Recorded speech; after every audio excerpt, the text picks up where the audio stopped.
மழை காலத்துல குளிர் காலத்துல நிறைய பேருக்கு வந்து டீ குடிக்கிற பழக்கம் இருக்கு. அதுலயும் இந்த மழைக்காலம் குளிர்காலம் அப்படின்னாலே நம்மளுக்கு இந்த அச்சு அதெல்லாம் அதிகமாகவே இருக்கும். கோல்டு இருக்கும், கஃப் இருக்கும். இதுக்காக நம்ம வந்து இஞ்சி டீ குடிக்கலாம் அப்படின்னு நிறைய பேர் ப்ரிஃபர் பண்ணுவீங்க. ஆனால் இஞ்சி டீயை இவ்வளோ விரும்பி குடிக்கிறோமே, இஞ்சி டீனால வர பாதிப்புகளை பற்றி என்னைக்காச்சும் யார் சொல்லியாச்சும் கேள்விப்பட்டிருக்கீங்களா? இஞ்சி டீ அப்படிங்கிறது உடம்புக்கு நல்லதுனாலும் அதனால ஏற்படக்கூடிய தீமைகள் விளைவுகள் பல இருக்கு. இஞ்சில வந்து மருத்துவ குணநலங்கள் அதிகமாக இருக்குது. மசாலா கலந்த மருத்துவ குணநலன் அப்படின்னு தான் சொல்லணும். ஸோ இது வந்து நம்ம அதிகமாக குடிச்சிட்டு இருக்கிறதுனால பல பக்க விளைவுகளை ஏற்படுத்துது. முதல்ல வந்து வயிற்றுப்போக்கு. இஞ்சியை வந்து ஒரு நாளைக்கு 4 கிராமுக்கு மேலே நீங்கள் சாப்பிட்டீங்க, டீயாக வந்து எடுத்துக்கிட்டீங்க அப்படின்னா உங்களுக்கு வயிற்றுப்போக்கு, வயிற்றில் எரிச்சல் வரதுக்கான வாய்ப்புகள் நிறையவே இருக்கு. அடுத்து வந்து அசிடிட்டி, இந்த நெஞ்செரிச்சல் அப்படின்னு சொல்லுவாங்க. நிறைய பேருக்கு இந்த நெஞ்செரிச்சல் பிரச்சனை இருக்கு. அதுக்காக நம்ம இஞ்சி டீ குடிச்சாலோ இல்லை மசாலா டீ குடிச்சாலோ சரியாகும் அப்படின்னு கூட நிறைய பேர் அதை ஒரு மருந்தா பயன்படுத்திட்டு இருப்பீங்க. நான் சொன்ன மாதிரி 4 கிராமுக்கு மேலே இஞ்சி டீயை நம்ம உட்கொள்றதுனால கூட உங்களுக்கு நெஞ்செரிச்சல் வரதுக்கான வாய்ப்புகள் இருக்கு. நீங்க சாப்பிட்டு சாப்பாடுனால தான் நெஞ்செரிச்சல் வருதுன்னு நீங்க நினைச்சிட்டு இருப்பீங்க. ஆனா நீங்க எடுத்துக்கிட்ட அந்த இஞ்சி டீனால கூட உங்களுக்கு வந்து அசிடிட்டி அண்ட் நெஞ்செரிச்சல் ஏற்படுறதுக்கான வாய்ப்புகள் இருக்கு. ரத்தத்துல இருக்க சர்க்கரையின் அளவு குறையும். இஞ்சி டீ குடிக்கிறதுனால, அதுவும் இந்த சர்க்கரை நோயாளிகள் இஞ்சி டீ குடிக்கிறதுனால உங்க ரத்தத்துல இருக்க சர்க்கரையின் அளவு குறையிறதுனால பல பிரச்சனைகள் வரதுக்கான வாய்ப்பு இருக்கு. ஸோ சர்க்கரை நோயாளிகள் யாராவது இஞ்சி டீ குடிக்கிற பழக்கத்தை வச்சுட்டு இருந்தீங்க அப்படின்னா கொஞ்சம் அதை கம்மி பண்றதுக்கு பாருங்க. ஒரு நாளைக்கு 4 கிராம் அளவு சேர்த்து இஞ்சி டீ மட்டும் குடிச்சா போதும். அதுக்கு மேல போயிடுச்சு அப்படின்னா உங்களோட ரத்தத்தில் இருக்க சர்க்கரையின் அளவு பயங்கரமாவே குறைஞ்சிடும். அடுத்து தூக்கமின்மை. ஸோ இஞ்சி டீ குடிக்கிறதுனால உங்களுக்கு வந்து ஸ்லீப்லெஸ்னஸ் இருக்கும். உங்க பாடி டயர்டாக தான் இருக்கும், தூங்கணும் அப்படின்னு நினைப்பீங்க, ஆனால் தூக்கம் வராது. அதனால தான் வந்து இப்போ உங்களுக்கு ஏதாவது ஆப்ரேஷன் நடக்க போகுது, அறுவை சிகிச்சை பண்ண போறீங்க அப்படின்னா டாக்டர்ஸ்லாம் வந்து டீ குடிக்காதீங்க, எஸ்பெஷலி இஞ்சி டீ குடிக்காதீங்க அப்படின்னு சொல்லுவாங்க. ஏன்னா அவங்க எல்லாம் வந்து ரொம்ப ஆக்டிவாக இருக்கிற மாதிரி ஃபீல் பண்ணுவாங்க. பட் பாடி வந்து ரெஸ்ட்லெஸ்ஸாகவும் ரொம்ப டயர்டாகவும் இருக்கும். அது அந்த டைமுக்கு செட் ஆகாது அப்படிங்கிறதுக்காக இஞ்சி டீயை குடிக்க வேண்டாம் அப்படின்னு சொல்லுவாங்க. அதே மாதிரி இஞ்சி டீ குடிக்கிறதுனால வயிற்றுல பிரச்சனை ஏற்படும். டைஜஷன் அப்படிங்கிறது ஒரு ப்ராசஸ்.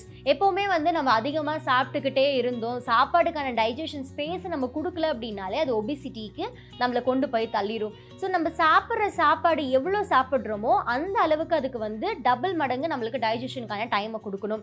ஸோ நான் நிறைய சாப்பிட்டுட்டேன், அது வந்து ஜீரணம் ஆகணும் அப்படிங்கிறதுக்காக நான் இஞ்சி டீ குடிக்கிறேன் அப்படின்னு சிலர் வந்து ப்ரிஃபர் பண்ணுவீங்க.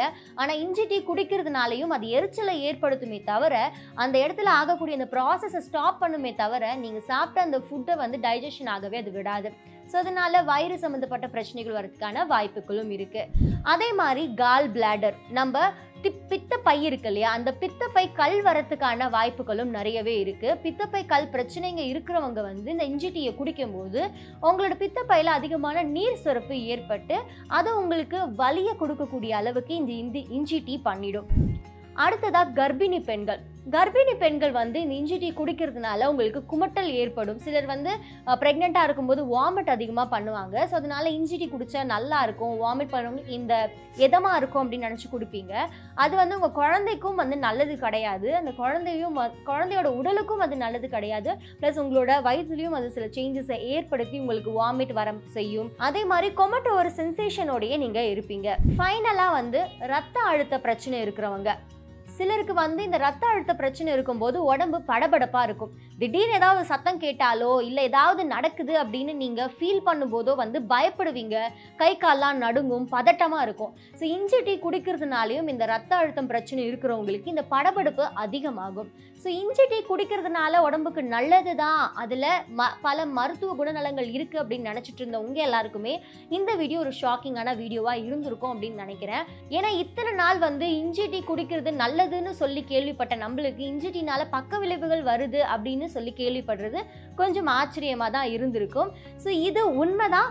இந்த மாதிரி பழக்கத்தில் இருக்கிறவங்க, இந்த இஞ்சி டீ அதிகமாக குடிக்கிறவங்களுக்கு நெஞ்செரிச்சல் இருந்தாலோ ரத்த அழுத்த பிரச்சனை இருந்தாலோ இல்லை உங்களோட சர்க்கரையின் அளவு அதிகமாக இருந்தாலும் நீங்கள் எல்லாருமே இந்த இஞ்சி டீ குடிக்கிற பழக்கத்தை கொஞ்சம் ஸ்டாப் பண்ணிக்கோங்க.